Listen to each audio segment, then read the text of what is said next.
What actually drives long-term human progress? Governments have always played a role in shaping outcomes, but one of their most powerful levers is control over money. When that control is abused through debasement, it distorts outcomes in ways that are often invisible and hard to understand. Fix that with hard money, like gold or Bitcoin, and it should change everything, as many people, including me and some of my other guests, have believed. But my guest today, Aleks Svetski, author of the Bushido of Bitcoin, says it's not enough. Aleks, great to see you again. So what doesn't hard money fix?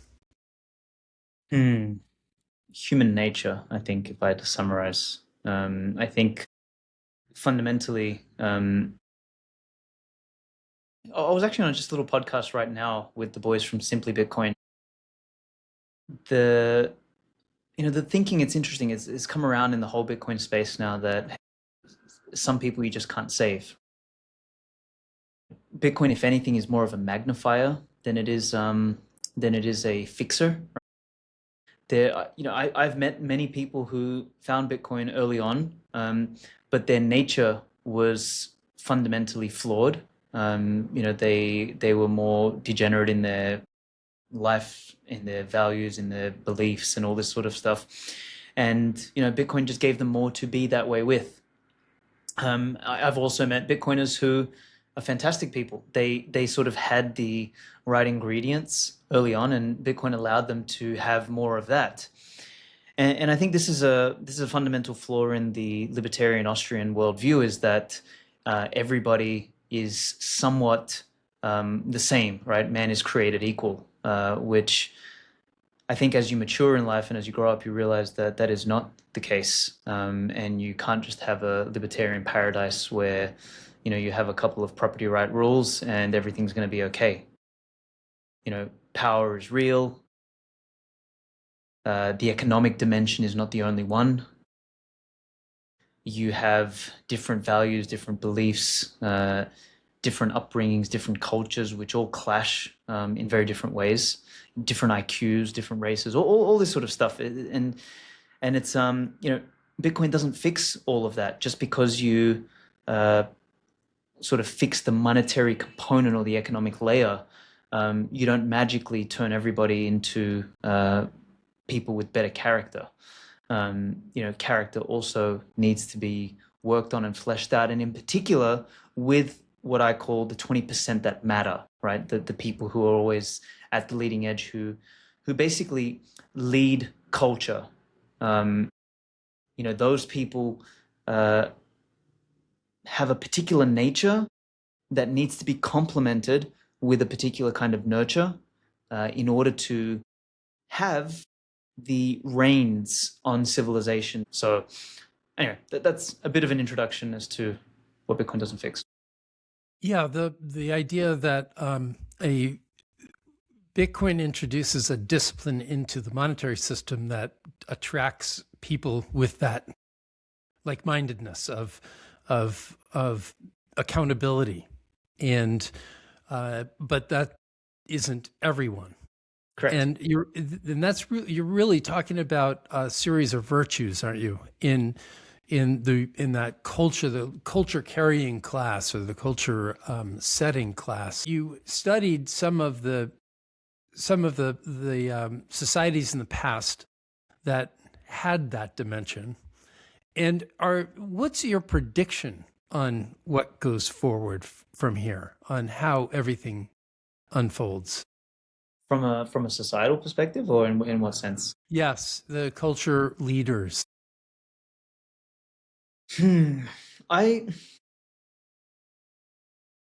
Because you actually pointed out in the beginning, this book may sound pessimistic, but I'm actually an optimist.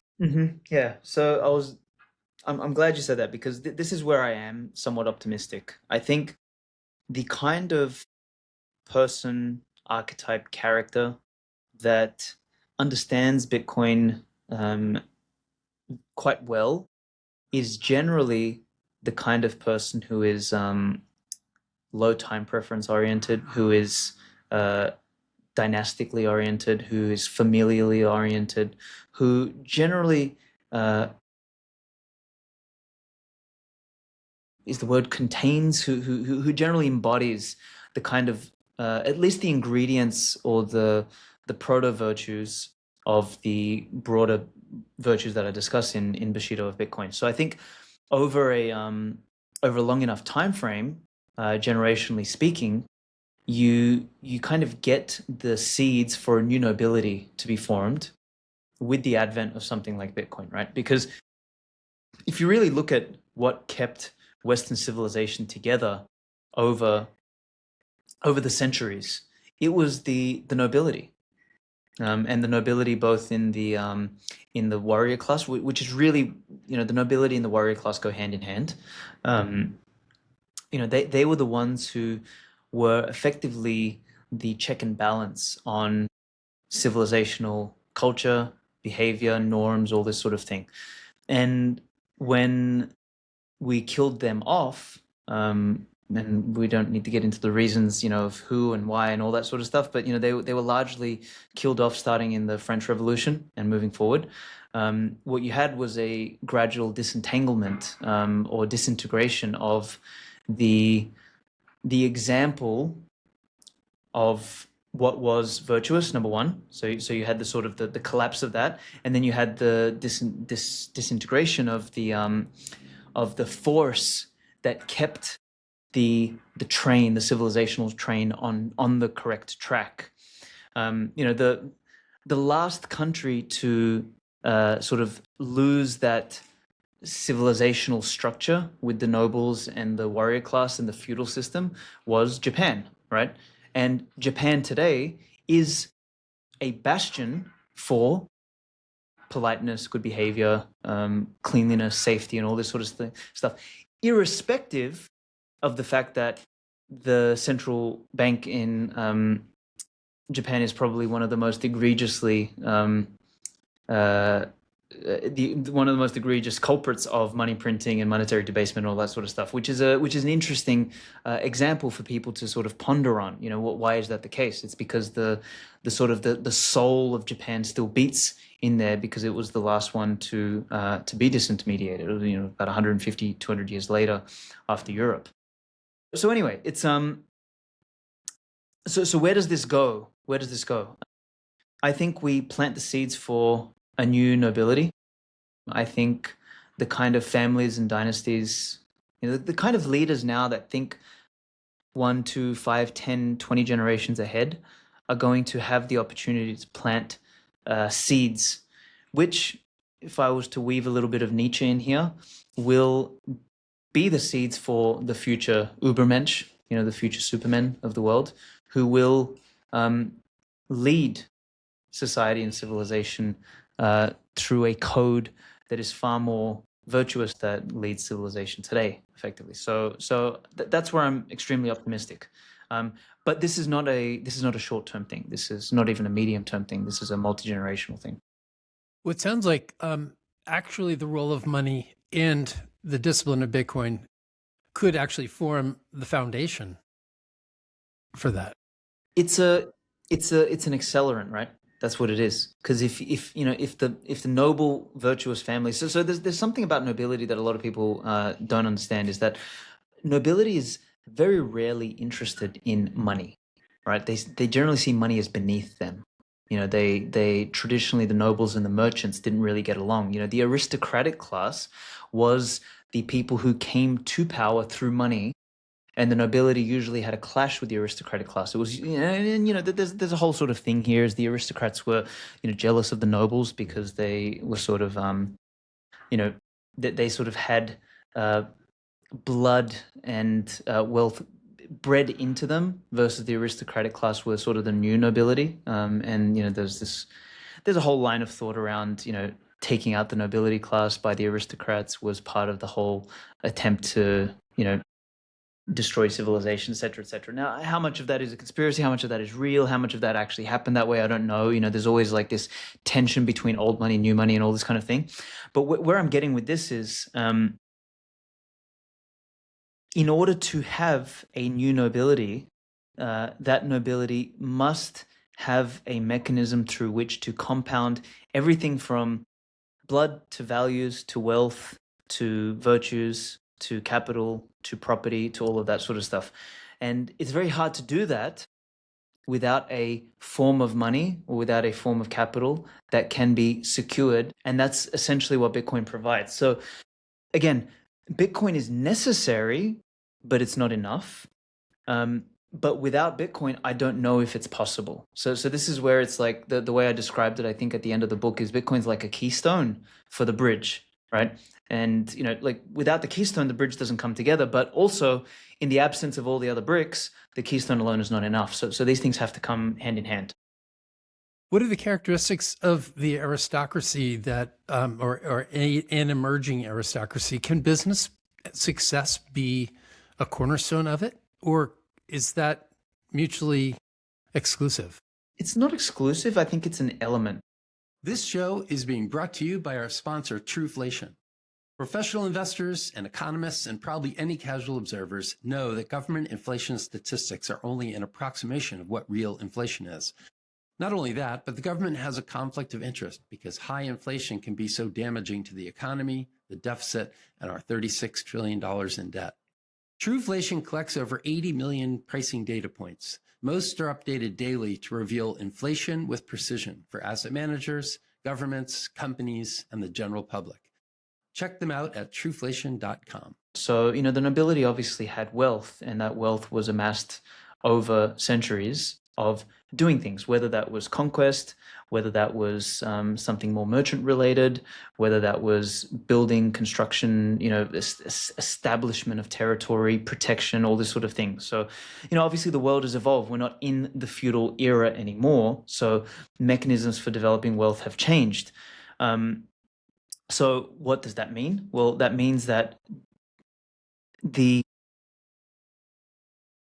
new aristocracy, which over time will, if sort of the roots are planted well, becomes nobility, right? So you start with aristocracy and you sort of evolve into nobility, right? As it's bred into the lineage. They will do it through wealth creation, but they'll also do it through very deliberate sort of values embedding, you know, for a number of, I think for probably the last century, you know, we kind of forgot who our grandparents and great grandparents and our ancestors were. Like, you know, in traditionally speaking, even the peasants to some degree did this, but particularly the more noble classes, they knew their family lines back like 20, 30, 50, 100 generations. They knew that. We don't keep track of that stuff. We're not interested in that stuff. None of that. You know, there was family books written and kept through generations. I think that sort of behavior will come back in again, and there will be a high regard held for your ancestors and the people that came before you. And I think that creates the conditions for the instantiation of good values, good virtues, and powerful dynasties that can become nobility down the track. So I think wealth is one piece, and it's certainly a necessary piece because wealth is a form of power, and you can't do anything without power. So it's absolutely necessary, but there is more to it, obviously, than that. You referred to the old framework of hard times create strong men create good times create weak men, and weak men create hard times, and that cycle repeating itself through history. Where do you think we are now? I mean, I think we are still somewhere between the weak men and strong men stage, right? We're proud to be sponsored by Foundation. They've created Passport, one of the top-rated Bitcoin hardware wallets, proudly made in the USA. It's fully open source and air-gapped, meaning your Bitcoin stays completely offline and secure. The shocking Bybit exchange hack shows why holding some Bitcoin offline diversifies risk. Now they're launching Passport Prime, your all-in-one solution for not only Bitcoin, but all passwords and 2FA security. Head to foundation.xyz to secure your digital future. So somewhere between the weak men crapped all over everything over the last couple of decades, maybe more, maybe even the last century, who knows? Although I don't think it's that long. You know, these things don't really have clear lines, you know, like they sort of like blend into each other. So, you know, we're somewhere in the nexus between weak men creating hard times and good men starting to plant the seeds for the good times that will come hopefully later, right? So we're somewhere in that range, and whether that range is uh, one generation, couple, multiple generations, I don't know. And how quickly the pendulum swings is also up for debate, but certainly uh, the times they are a changing again. Well, it's interesting that I've always traced this fiat movement back to the beginnings of the fall in discipline. I'll characterize it as that the rise of capitalism didn't have was caused by ingenuity, the development of institutions, and the development of democracy. And what I found so fascinating in your book, and that I just accepted as a truth. It just seems so, because they coincided. I thought that capitalism was unleashed by democracy. And what you point out in the book is very interesting, that democracy has its virtues, but it's also the enabler for the decline. And it gets back to this cycle that I was just referring to. Elaborate on that a little bit. Yeah, so democracy is one of these sacred cows, one of these classic sacred cows that people in modern society, we sort of grow up with it, think of it as a given. We almost think that democracy is the thing that gave us wealth and capitalism and all this sort of stuff later. But it's kind of the way I like to frame it is democracy leached off the unleashing of capitalism, and kind of because capitalism was so strong as a wealth creation mechanism, we didn't notice the amount of leaching that happened from democracy along the way until now, where things have gotten so bad that we've eroded so much capital that we built over centuries that now we're actually seeing that we've enabled a political modality, as Ayn Rand called them, the looters and the moochers, right? They can both basically benefit while the productive class loses out effectively. So democracy is very insidious for that fact, and this is where I actually align very strongly with the libertarian hardcore Austrian economists, kind of like the Hoppian school of thought. Hoppe is famous for writing "Democracy: The God That Failed." He's I think his book is probably the best when it comes to tearing apart the democratic fallacy. But in summary, the way you can think about it is that democracy is basically the rule of the lowest common denominator, because when you start to build a civilization around averages always bring things down, right? Ayn Rand illustrated it very well in her book, is that when you start to distribute rewards and when you start to distribute a vote or a say amongst everyone, particularly if it's equally, one man, one vote, which is the cornerstone of democracy, you just create the conditions to have a voice that is greater than the virtuous and the doers and the producers, because it is always a case that 20% of people do more than the 80%. It's just always a fact. This is sort of like a universal law. So as soon as you kind of take a universal law and you then apply a democratic sort of thing that we made up, which doesn't exist anywhere in nature. Like there is no such thing as anything in the history of humanity, in the history of nature, in the history of the universe that is democratic in nature. It doesn't exist like that. Everything exists as some sort of Pareto or power law. So when you overlay that over the top of human nature, human civilization, capitalism, and all this sort of stuff, you are going to end up with perverse outcomes, which is what we have today, which is even the animal kingdom, right? yes, Same sort of power laws. you don't get it. You don't get democracy anywhere else. Yeah, and what you pointed out in the book is that this is still a relatively infinitesimal experiment. we look back and think, what an accomplishment. In just a century, we've gone from a handful of nations to, man, now it's probably a century and a half or 2 centuries, a handful of nations that were experimenting with this, to now most of the countries of the world are democratic in the sense of elections. And yet it's barely registering in the history of man. And so it's still young. Yeah, I think it's a deviation, and I think it's a modern experiment, and I think we're going to go back to something that is more natural, which is leadership by nobility, leadership by, and this is what I talked about in the book, the sort of the idea of CEO kings, which can be best exemplified by someone like Bukele today. He, in my opinion, should not be, going through elections and all of that nonsense. Is that he should have the time and the space to transform El Salvador into a effectively a Singapore of Latin America over the next 20, 30 years, because these things take time. And then he should pass that down to his family as the father of the nation. Very similar to what Lee Kuan Yew did in Singapore. These things didn't happen by accident. They were very deliberately done, because that mode works a hell of a lot better. The best example always given, I think I wrote this in the book, is look at what happened to a place like Dubai over the last 40 years and compare that with what happened to San Francisco, democratically elected leaders over the last 40 years. Which one prospered and which one turned into, despite all of the money being over there? Yeah, and there's an urgency too. Even in the United States, the presidency has an urgency. You have 2 years if you won Congress when you were elected president. Then you might have another 2 years, and then you might have another 4 years. So you better get going.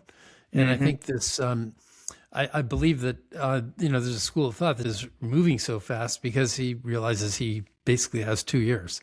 And that's why there is so much activity coming out of the federal government led by the White House in this particular era that you wouldn't expect to see if a ruler had felt a responsibility over the longer run.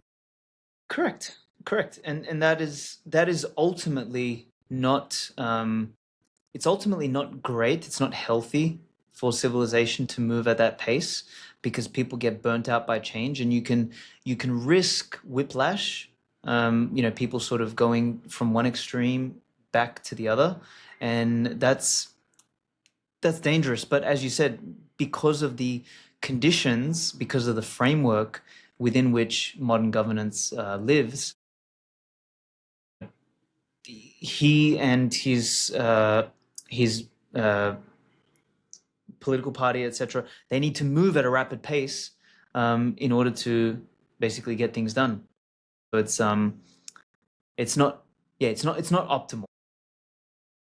Yeah, it wasn't supposed to actually work this way either. It was supposed to be smoothed out over time, the way the founding fathers had originally conceived of this, where states are represented by people for 6 years, and the people are represented by somebody for 2 years, and the presidency has 4 or 8 or more. And it's actually wound up in the last few decades resulting in what seems to be an ever accelerating pendulum swing back and Yes. forth from election to Yep. election. Yeah. Probably because of this urgency situation. Absolutely. It's very interesting to think about it all. Your book really had me thinking in so many different directions about so many different things. For any viewers out there, I couldn't recommend it more highly for a thought-provoking exercise. I guess I'd love to think a little bit about the role of Bitcoin in this. What does Bitcoin solve, and how does it play out that a class of honorable people wind up Having the inheriting? capital. You've got this form of capital, this form of money that is independent of a banking system. It's independent of a central bank. It's independent of a government. It's independent of everything, right? It lives in its own world, quote unquote. It is information. It is fundamentally, it is indestructible in the same way as mathematics is indestructible. When people tell me, I always laugh at them and they're like, oh, the government's going to shut down Bitcoin. I'm like, yeah, well, good luck shutting down mathematics. It's always funny to me when people say that, because that's effectively what you're competing with when you are talking about Bitcoin. Bitcoin is a mathematical phenomenon more than it is it's a mathematical social phenomenon. But even the social sort of breaks down into probabilities, which is math at the end of the day, right? So you've got this thing that is independent of all of the shenanigans, and all of the changes, etc., which acts as the economic foundation for society, which is really important. So, what I should say and make very clear to everyone that's listening to this is, as much as I say that Bitcoin is not enough, again, Bitcoin is absolutely necessary in the grand scheme of things. It's sort of the keystone, as I mentioned before. So you have this thing. It's independent. It's incorruptible. It enables the most important thing for civilizational compounding, which is savings. Right? You can't sort of compound capital, or you can't compound. You can't even really compound blood very well, without some form of storing capital or compounding capital, because your family can very easily die off, right? They need to be supported somehow. So, Bitcoin kind of provides that necessary fuel, or that necessary element in this grander picture. Yeah, So I'd describe it as the incentives all of a sudden can get straightened out. There's almost an integrity of incentives when you have money that's honest. you do absolutely. So that's one piece, and that's the part that I think is more spoken about. I guess where I'm going with this is you have this independent money that creates the conditions for incentives aside. It just creates the incentives for generational wealth to become a thing again, right? So you look at a lot of the decay of the UK actually was taxing the prior noble classes, right? They kind of drained them with death taxes, with transfer taxes, all this sort of stuff, to the point where these prior noble families had no wealth anymore. They lost all of the power to influence culture, and as a result became moot, right? What you get over time is these early Bitcoin holders, these Bitcoin families, these Bitcoin dynasties that can emerge over time, and actually 50, 100, 150 years from now, exert great influence and great power on society, because someone who has extreme Bitcoin wealth 100 years from now doesn't need to go into the government coffers and steal a bunch of money, right? Because his family has that wealth over time, right? And this is sort of the difference between sort of a democratically elected prime minister or leader versus a king, right? A king has the wealth that has been amassed over the generations, and he doesn't need to think in terms of 4 years. He can think in terms of 100 years, 200 years, 300 years, and really steer something in the right direction over the long term. So I think that's probably the biggest thing. So you mentioned incentives, and what I'm sort of pointing out here is that it establishes the necessary Lineage. the lineage and the long termism that is fundamental for something like this to happen. And that's the time preference that has so noticeably been eroded over the last century. Big time, big time. No one has any long-term time preference anymore. Really, like, everyone is thinking about tomorrow. Not barely even next year. Well, one of the things that I was thinking about in how you laid this out is for those who will have Bitcoin and not pursue nobility, not pursue virtue.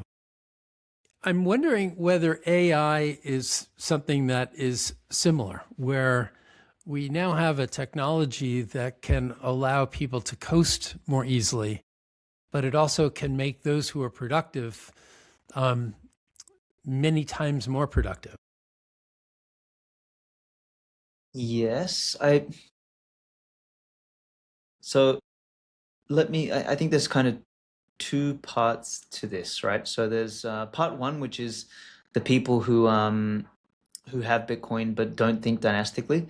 I think the beauty of Bitcoin is that those people's Bitcoin will either be all spent and basically re-enter circulation, which is a good thing, or it will be lost and therefore tighten the supply further, which is also a good thing. So I think at the end of the day, the beneficiaries are the people who genuinely think dynastically, right? That's number one. Now, that's not to say there will not be dynastic thinkers who are quote unquote evil or bad or non-virtuous. All that means is that it is even more important for those that do want to build virtuous dynasties to build power in order to compete with them. Power is extremely important so that they can maintain the reins, right? So that's kind of part one. Then part two with the AI question is I view AI very similar to how I view a tractor, right, or a vehicle, um, or a piece of software, or any sort of the internet, right? AI is a to me lives in the category of machines that automate stuff or increase productivity. Yeah, I've used jackhammer as another one of the Perfect. metaphors. Exactly. That's really what it is. I don't subscribe to the idea that AI is going to become sentient and that it's going to think for itself and that it's going to compete with humans and all this sort of stuff. I don't really buy that. Um, who knows? I could be wrong, but I just think intelligence as a category is much more than computational in nature, and therefore I think it's not reproducible through some sort of computational mechanism. I think intelligence is something much higher and something related to you know God and the Soul. the soul and things like that. Exactly. I think it's far more complex. So anyway, that aside, this isn't a conversation on whether AGI and sentience can emerge from the circuits or not. But irrespective, where I think AI lives is in the realm of automation and machinery and enhancing Productivity productivity, etc. enhancement, right? Yes, I correct. think of it that way too. Yep, productivity enhancement. So what you get in the world of productivity enhancement is you get a situation of the a rising tide lifts all boats. So it basically makes it's a deflationary force. So it makes things cheaper in time, makes things more efficient. People, whether they're smart, dumb, whatever, can do more with less. So that's all fine and well. But you also get a situation where there is as with all efficiency enhancing technologies, you get a massive separation between those who use it intelligently and those who are uh, used by it. Is another way of kind of thinking about it. So what I imagine is that there will be different groups of people. There will be people who are very deliberate about how they interact with it. They will be very careful of outsourcing all of their thinking to the bot. For example, they will be they will probably use it in an enterprise capacity to increase the productive capacity of their team and of the machinery and the software and everything else that they use. But they'll be smart about how they personally use it. This is the category, the group that I try to be in. I use AI very deliberately for things like basically like low level slave labor, right? Like I need to research, like we're moving house in the next month. I need to figure out, a fridge with the right dimensions to fit into the section that we're going to move into. So it's like, hey, go and find me a fridge, scour the internet. That in decoration either is you can take a picture of a corner of a room and say what should be Exactly. there. Yeah, what should be there? Exactly. So it's fantastic for things like that. But if I'm writing an essay, I absolutely refuse to let it write for me. I might grapple with some ideas. I might grapple with a little bit of research. I might try and dig a little bit deeper on a particular topic to understand the context a little bit from different angles, but I will never, ever, ever, ever allow it to write for me. That to me, not only because I just don't like the output, but more importantly because I don't want to lose that muscle. Human beings are very unique in that we are the most adaptable creature in the universe, sorry. And our adaptability can index upwards or index downwards, right? Needs So practice.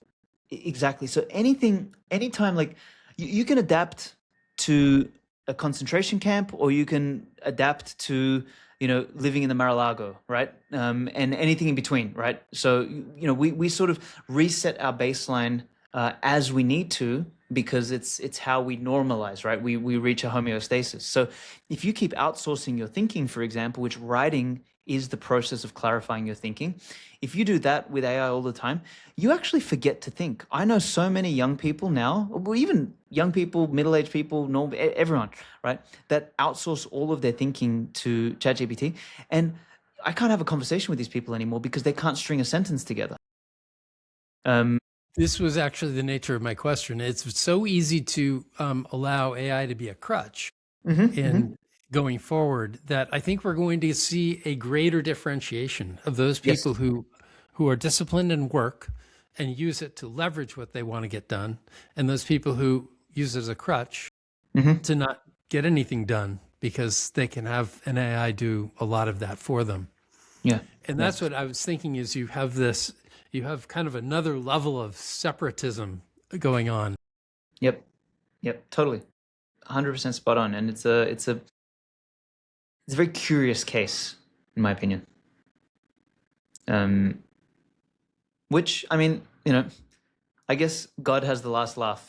He watches us create these things, and then we create the conditions where we self-own ourselves, and things change and all this sort of stuff. And just nature just has a way of finding its own.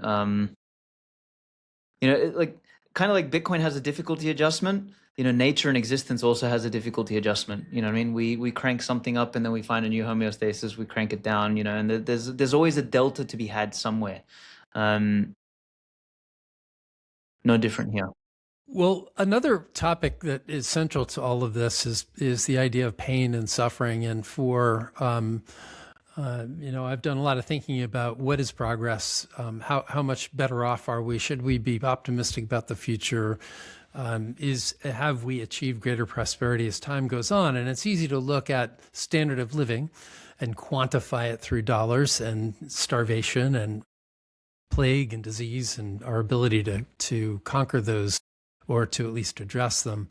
And the really simple one is how much pain and the average person suffers through his life or her life through history. And it's so compelling that there's never been a time anything close to today where average person, even when you have to go to surgery, you basically don't.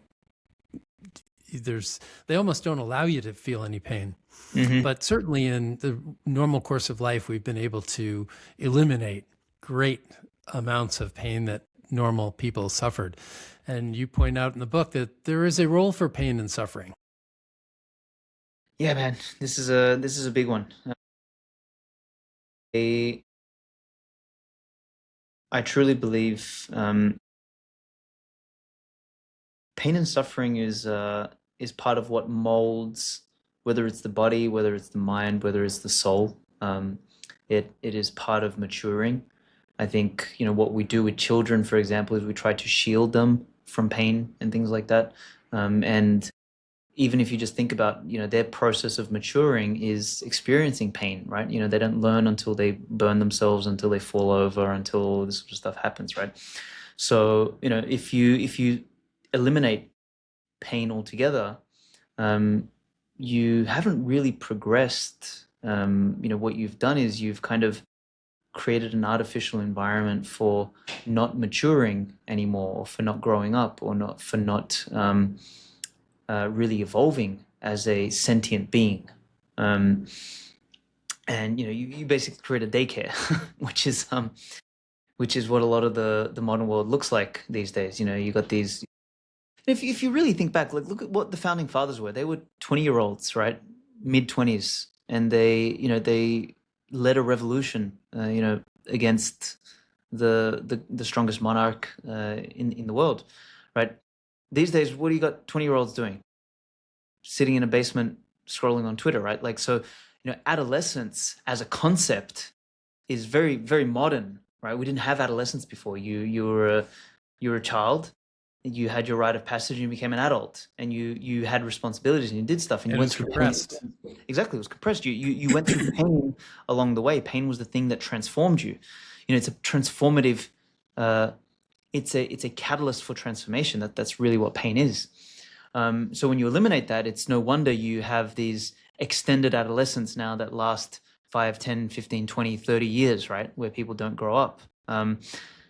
Until the pain, reaches a psychological threshold where people break down and, they're no longer human beings anymore, right? And then it's too late to do anything about it. So, very much like small forest fires, like it's very healthy to go through pain on a regular basis in order to shape whether it's your mind, body, or soul, right? And we know this to some degree by going to the gym, right? What are you doing when you're going to the gym? That doesn't feel nice to lift weights and tear apart your muscles.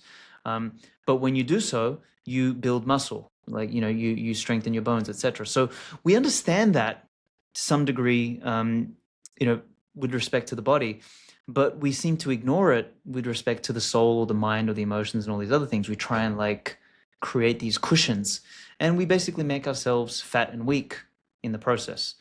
And this doesn't mean go out and, chop your arm off or, run yourself into a wall or, create unnecessary stupid pain. But what it means is to not shy away from the risks and from the experiences that could be painful, that could lead to failure, that could break your heart, that could stress you, that could impact you in some way that fundamentally transforms your soul. Like, there's many people these days that are afraid. Very simple example: afraid to find a partner and afraid to fall in love.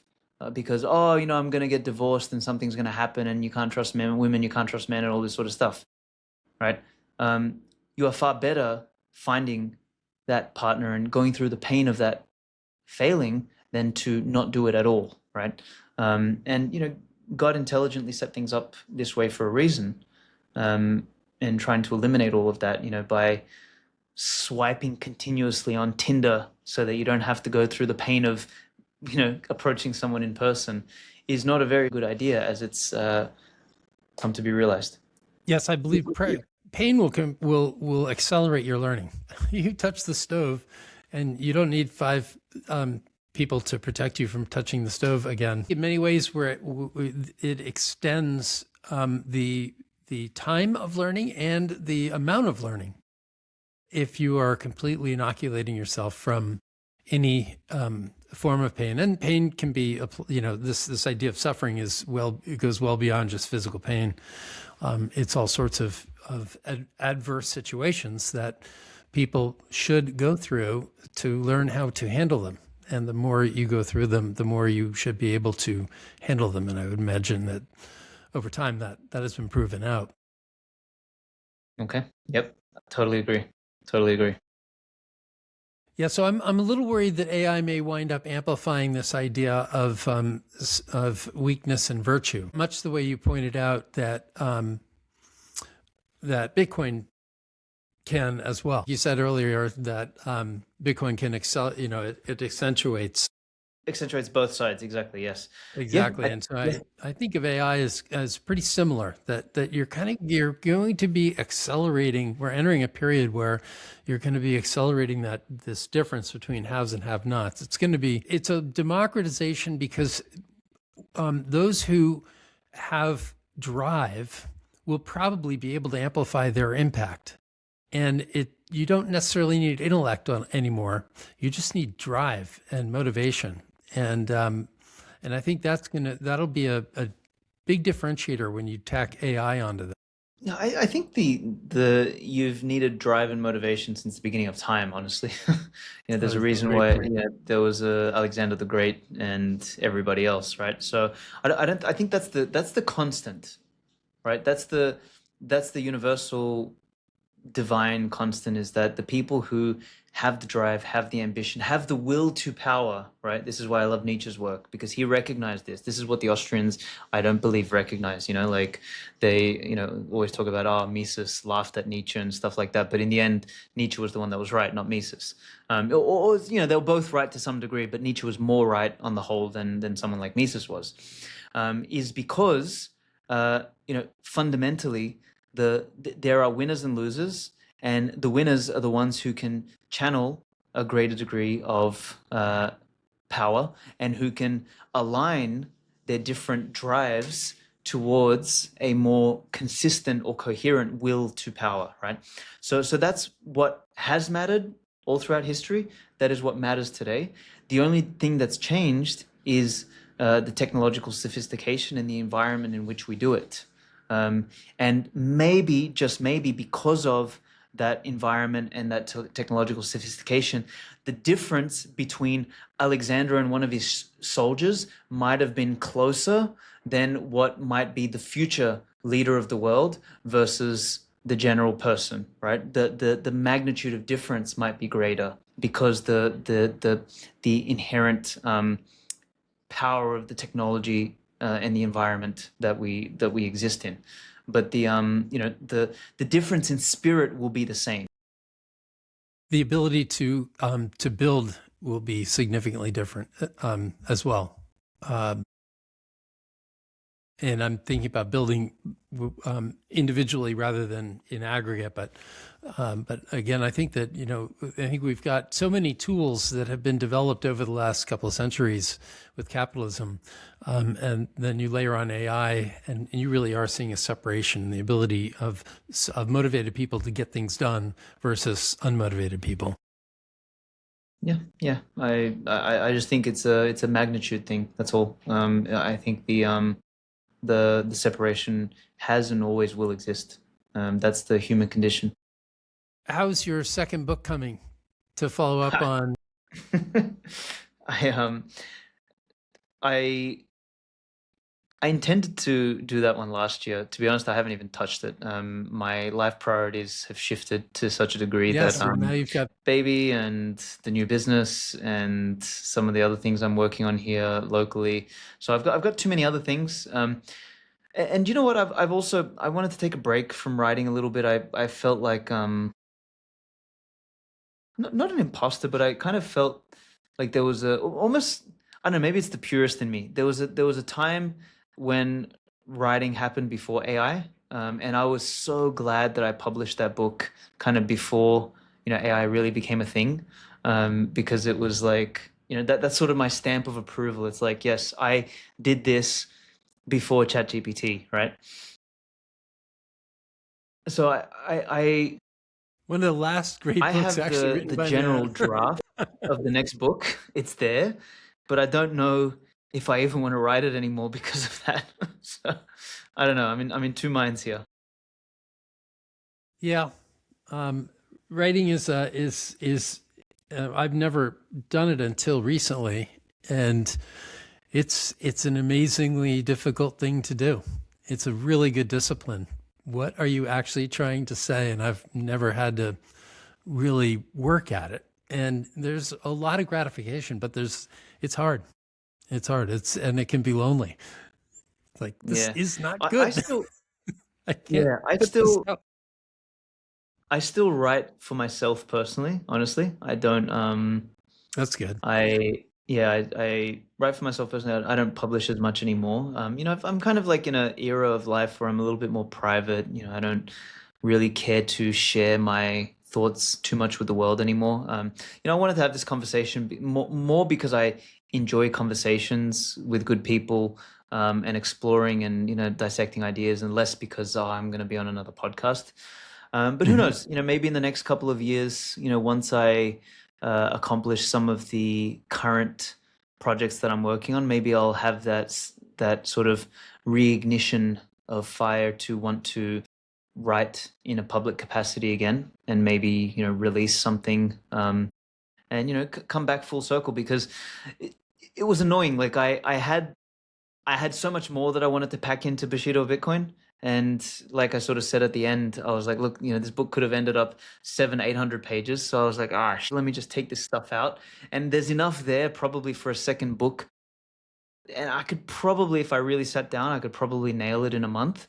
But I don't know. I want to do it Best, when my heart calls me to do it. yeah, best to let it be a calling. Hmm. And that was really what I was referring to, because you had mentioned at the end of the book, and you've mentioned since, that you have a bunch of ideas and you want to get them out. And maybe by the time the spirit moves you, it'll be a different topic, different set of Perhaps. ideas. Yeah, exactly. Exactly. What was it that that caused you to sit down and write the Bushido of Bitcoin? What were the sequence of eurekas that you sat down and said, "Boy, I got to write all this down"? Yeah, there was a number of things. There was it was when I decided, it was in my peak era of writing. So I was doing a lot of writing for Bitcoin Magazine, for Zero Hedge. I had just published the Uncommunist Manifesto. Bitcoin Magazine wanted me to take a collection of my prior essays and turn them into a book. And that particular comment, that particular request was one that I originally sort of went with. I was like, yeah, that's a great idea. I should take all of this stuff that I did. But then I thought, you know what, that's a cop out. Like, just taking a bunch of previous essays and cramming them together in a book doesn't really, like, it doesn't have a story arc. It's a fake book, right? Yeah, and you've already written it. Exactly. I've already written it. So I was like, I want to grapple with something. And that's where I sort of told them, I said, hey, look, I have an idea for a book, which is so and so and so. Bushido means way of the warrior, code of conduct, code of virtue. I believe there's something emergent in the Bitcoin space, which is, this kind of Bushido that is happening in the Bitcoin space. And, the original incarnation, or the original inspiration around the book, was to prove that Bitcoin was changing people in such a way that it was establishing a new Bushido. But as we've discussed in this call here, is my opinion changed in the process of writing the book. I came to realize, like, sort of the two data points for me was, I met people who had discovered Bitcoin and became, pardon my insult here, but who became bigger retards than they were before Bitcoin, right? And I also found people who had zero interest in Bitcoin, but who were very strong of character, very strong of virtue, and people that I would feel comfortable with if I was in the trenches or going to war together. So I thought, wait a minute, Bitcoin actually doesn't, magically turn people into better people. Like, it doesn't, there is no Bushido of Bitcoin. It's a scam. And like, I went through, and I think I mentioned this in the book, I went through basically 8 rewrites of the whole book, which was a mission, absolute mission, for a 500, 600,000 word book. I went through these rewrites in such a way that, as my opinion changed, the writing changed me. Then as the writing changed me, my opinion changed. And I went through these sort of cycles where it started with discussing this emergent code of virtue that Bitcoin was sort of imposing on people. So Bitcoin was changing people, to, no, Bitcoin's not changing people. We're going downhill. Everything is bad. And it became kind of like almost like a dark book, where it was like, look, the past was better than what the current is. And, I don't know what the future holds, and it's not very pretty. And I don't think Bitcoin can help us. To, wait a minute, things are bad and things could get worse, but irrespective of how bad things get, it is incumbent on the great and noble and virtuous among us to step up anyway. And this is sort of Nietzsche kind of echoes this. If you look at, philosophically, Schopenhauer was the classic defeatist. Schopenhauer kind of points out that, hey, man is flawed. And Nietzsche kind of comes around and comes to somewhat the same analysis or synopsis. He's like, yeah, the world is really, really bad. But his conclusion is different to Schopenhauer's. Is like, you do it anyway. in spite of all of the pain, in spite of all of the challenge, in spite of all of that. And that was sort of the position that I came to. And it was around the same time that I sort of went down the Nietzsche rabbit hole, and my tone became more ascendant. I was like, wait a minute. Yeah, it's not just even going through it. I was like, it is incumbent on us to retake the reins and actually bend the arc of history more towards vitality, virtue, ascendance, and all these sort of things.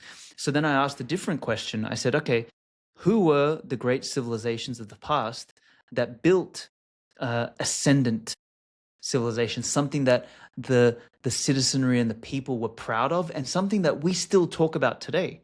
And that's where I was like, okay, it was the Romans, it was the Macedonians, it was the Greeks, it was the Japanese, it was the Christian West, the Germans, the French. These people built something, the Americans, that generations would be proud of. And I said, okay, well, let me look at what were the cultures that preceded these civilizations, and then what's upstream of culture. Well, what were the principles that preceded the culture, right? And then who were the individuals in these civilizations that instantiated those cultures? Well, it turns out it's the nobility and the warrior class. So as I did sort of went through that, then the book transformed further. And to me, honestly, it was like therapy for myself.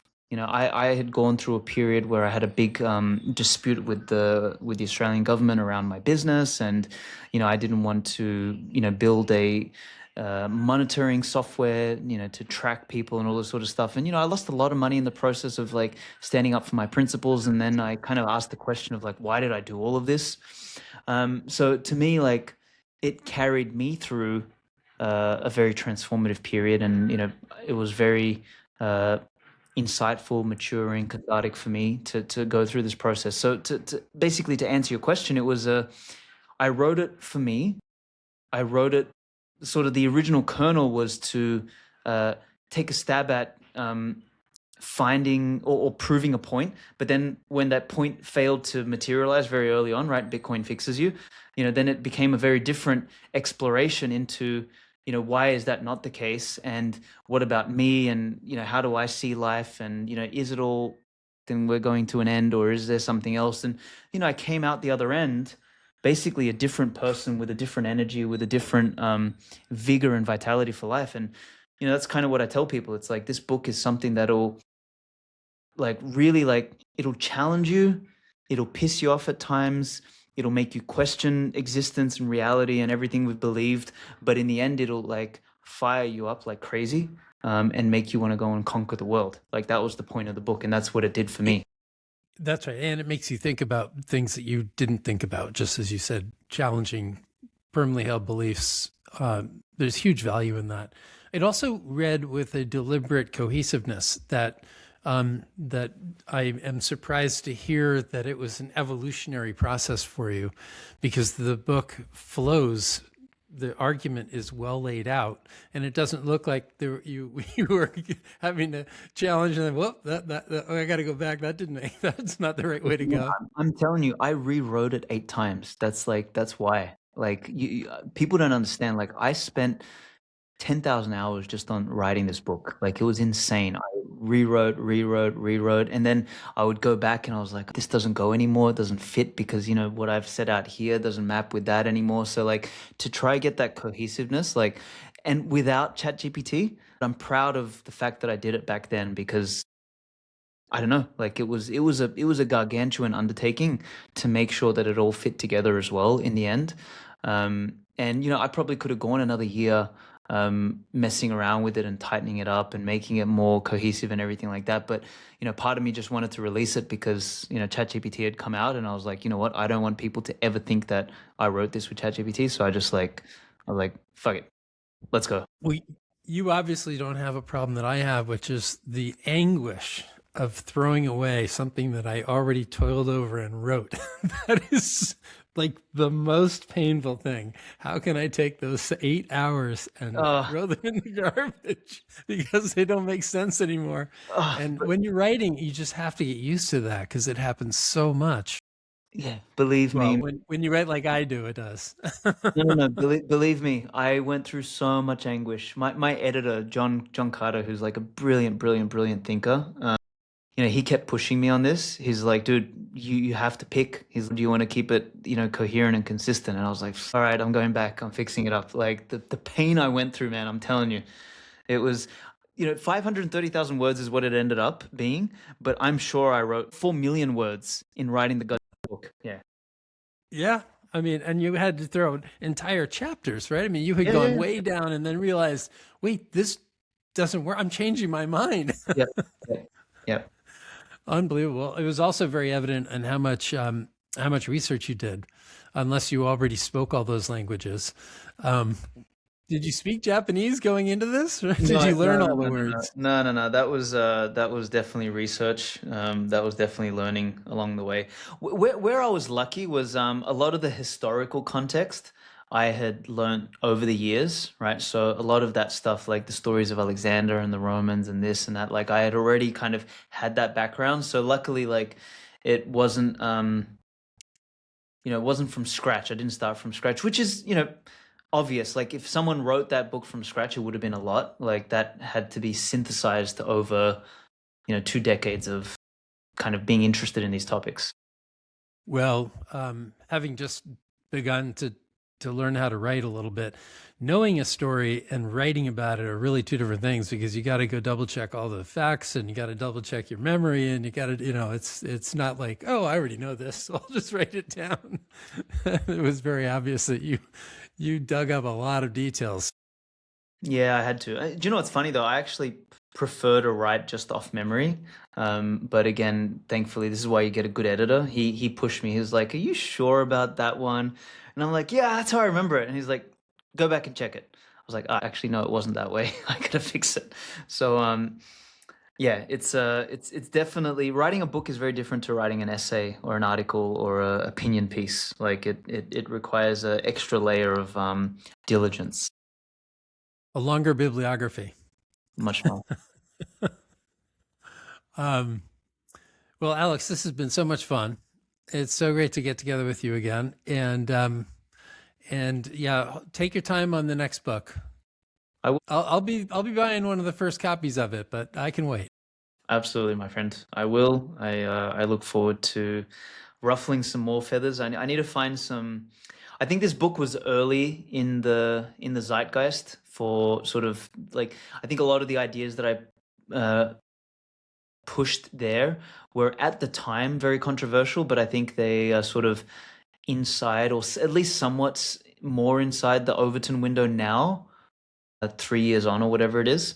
But and the ideas that were coming in the second book were going to be even further outside of the Overton window back then. But again, once like I think they're sort of they overlap at least with the periphery of the current Overton window.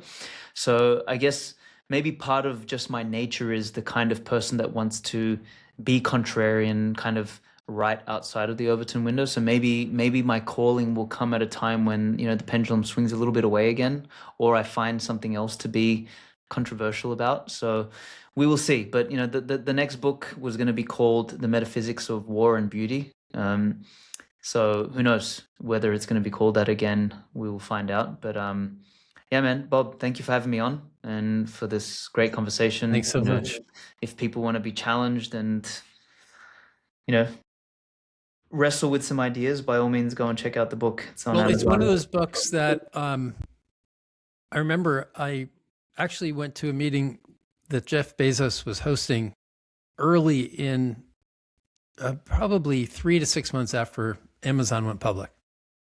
And nobody really knew the story. And he just sat in the front of the room and he goes, imagine if we all have books that have changed our lives.